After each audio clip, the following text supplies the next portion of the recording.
Hello, my name is Ollie Burns, and I perform on wrestling shows as Priscilla, Queen of the Ring. And today, I'm going to be studying marketing.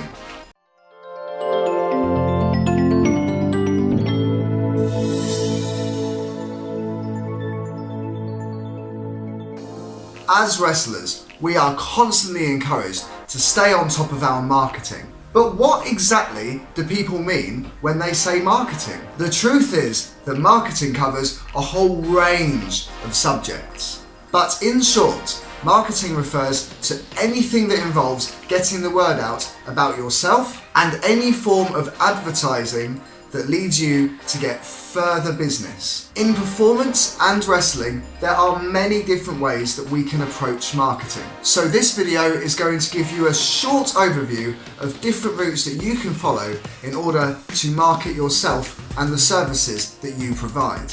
Now, there are many different approaches to marketing.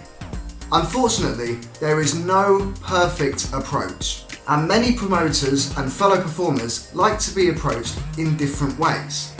It is also important to remember that promoters and fans alike are constantly being bombarded by different forms of marketing every single day. And any experienced marketeer will tell you that usually you just need to keep on trying before you can see results. When I was working in advertising, I would normally expect to send out 100 emails, make 100 phone calls before I could expect to see 2 or 3 bits of new business. And these kind of conversion rates are pretty standard no matter what it is that you are trying to market. But the main thing to remember is that the more marketing you do, the more people will be aware of the service that you're offering. So what are the main approaches to marketing? For wrestling, I split marketing approaches into 3 different categories: email marketing, face-to-face, word of mouth, and social media.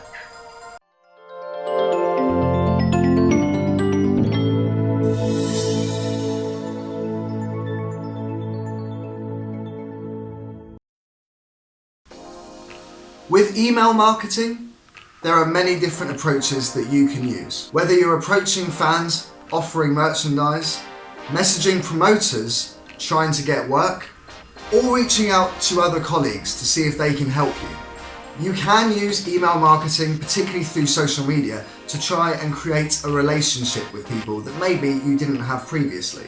But you need to be aware that there are many other people also following this approach, and it is pretty much the most used way of getting new business in wrestling. Always bear in mind that promoters are receiving 20, 50 emails a week, very similar to the one that you're sending. And whilst it's great to find ways to stand out, you can't always expect to get a big response off the back of one message. There are benefits to being direct. Say if you're offering a discount on your services, if it comes through at the right time, it may be perfect timing and could lead to a booking very easily. But at the same time, you may come across a little bit pushy if you're not too careful. It could be worth sending an email out to introduce your services in a clean, professional manner, but rather than expecting to get a booking or create a big discussion off the back of it, just doing it so that the promoter is aware of who you are. And then you can use regular social media updates to further educate them on what it is you're offering, so that over time they create a strong want for what it is you're bringing to the table. By doing this, the promoter is aware that you're a professional and aware that you're interested, but you're not coming across too strong, and your profile is slowly building with them over time.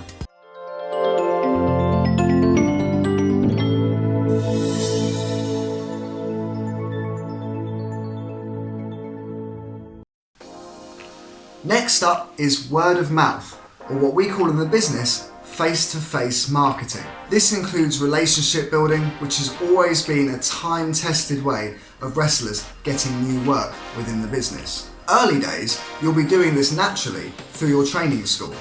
And typically, most wrestlers get their first new bookings off the back of their trainer or their home promoter passing the word on to other promotions about what they can bring to the table. But those relationships go deeper. And bear in mind that the relationships you create with fellow trainees could help or hinder you. later down the line. As when they get work for different promotions, they may be able to open some doors for you. You can also create relationships by travelling to venues, helping out with the wrestling ring, helping promoters, and showing that you have a great attitude when it comes to getting new work. Face-to-face marketing is all about creating long-lasting relationships. That's why one of the oldest lessons in the wrestling book is etiquette. And one of wrestling etiquette's rules is to shake hands with every single person that you meet at the venue, no matter whether they're on the card or working backstage, always showing that level of respect. This isn't just a basic rule of etiquette, but it's also a way for you to create relationships no matter where you go. Great wrestlers who deliver every time and have a decent reputation within the people that they work with, they do find it much easier to get more work because people do spread the word about these people. Similarly, you may find that if you have less of a good reputation, then that word can travel as well. So bear in mind that when it comes to face-to-face marketing, everything you do when it comes to your relationships within the business absolutely counts.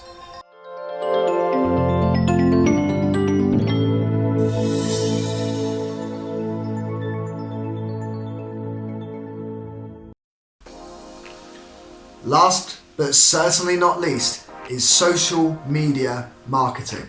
Social media is still a very new beast when it comes to the marketing world, which is why any marketeer worth their salt will say that there is no specific right and wrong, and people are still trying to work out the best methods for making the most out of their social media marketing. It is likely that you're already using tools such as Facebook, Twitter, Instagram, YouTube in order to get the word out about yourself as a performer.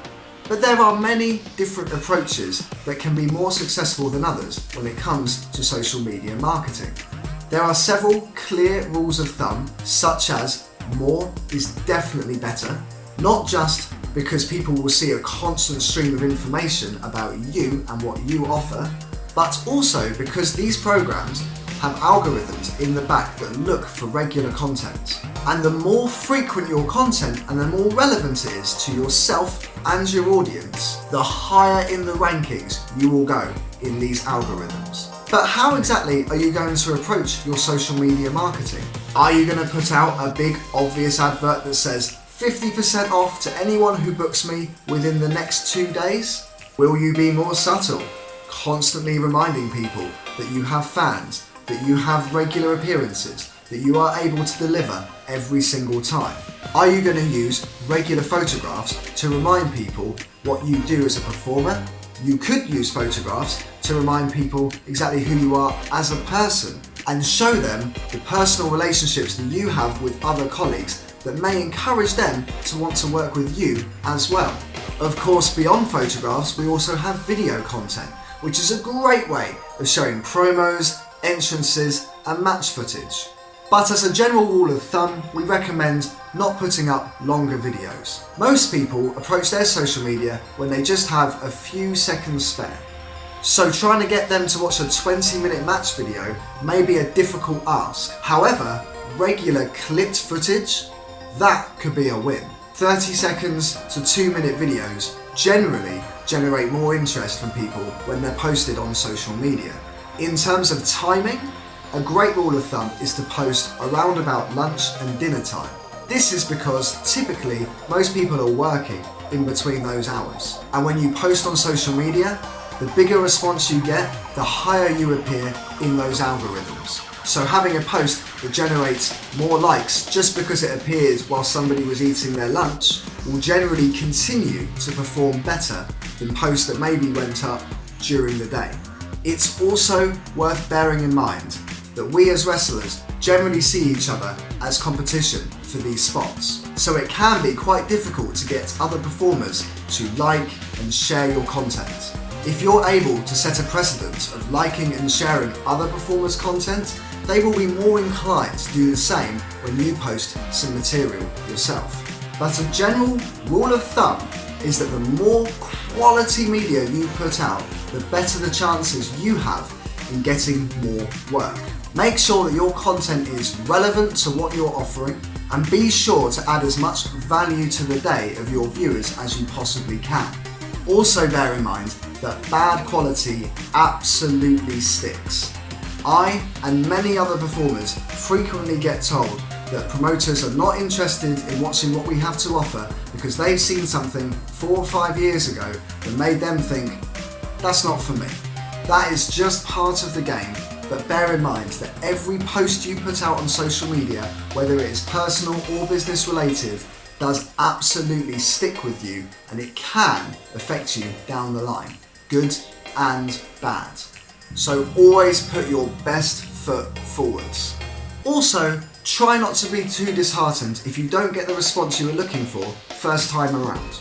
Every promoter gets approached all the time by performers and backstage staff looking to help and looking to gain work.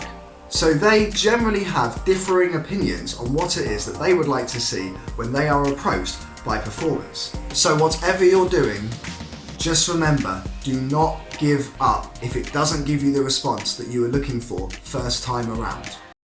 I hope this video has been helpful for you today. Please do leave a comment down below to make sure that we can get the discussion going and help each other.